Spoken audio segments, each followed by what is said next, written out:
السلام عليكم ورحمة الله وبركاته متابعين قناة عالم الرياضة.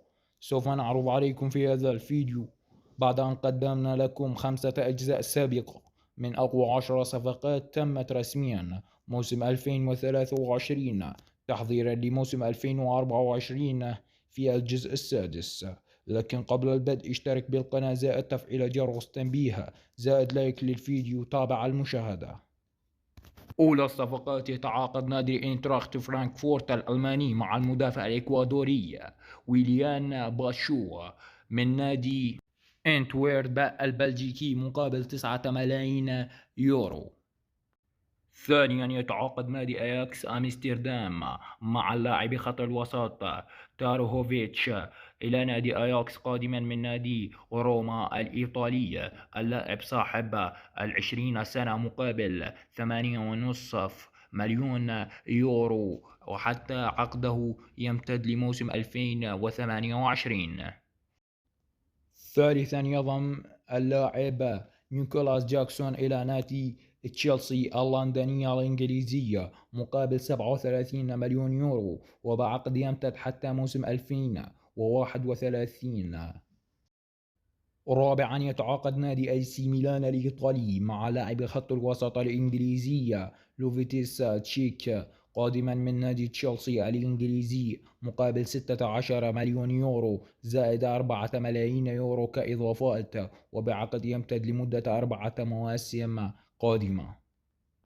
خامسا نادي أتلتيكو مدريد الإسباني يتعاقد مع اللاعب الخبرة سيزار أزباليكويتا قادما من نادي تشيلسي بصفقة انتقال حر بعد نهاية عقده مع النادي اللندني، وحتى موسم 2025 يمتد عقد اللاعب مع النادي الإسباني.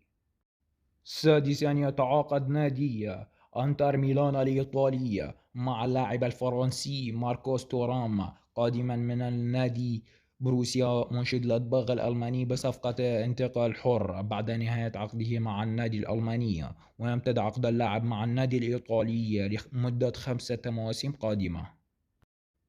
سابعا يتعاقد نادي بايرن ميونخ مع المدافع كيم مين جاي، وحتى موسم 2028 ساري عقد اللاعب مع النادي البافاري الألباني بايرن ميونخ. ثامنا يتعاقد نادي الاتحاد السعودي مع المهاجم البرتغالي جوتا مقابل 25 مليون يورو قادما من نادي سيلتيك الاسكتلندي.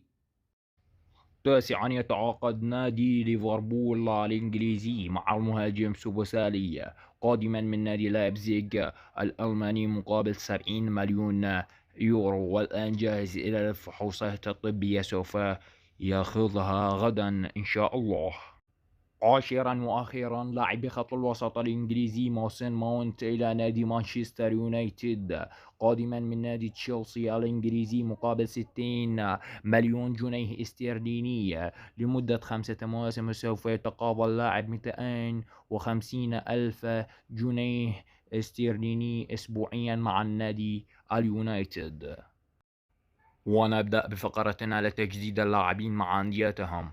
هناك المدافع ألبيولا والحارس بيبرينا مع نادي فياريال لموسم 2024.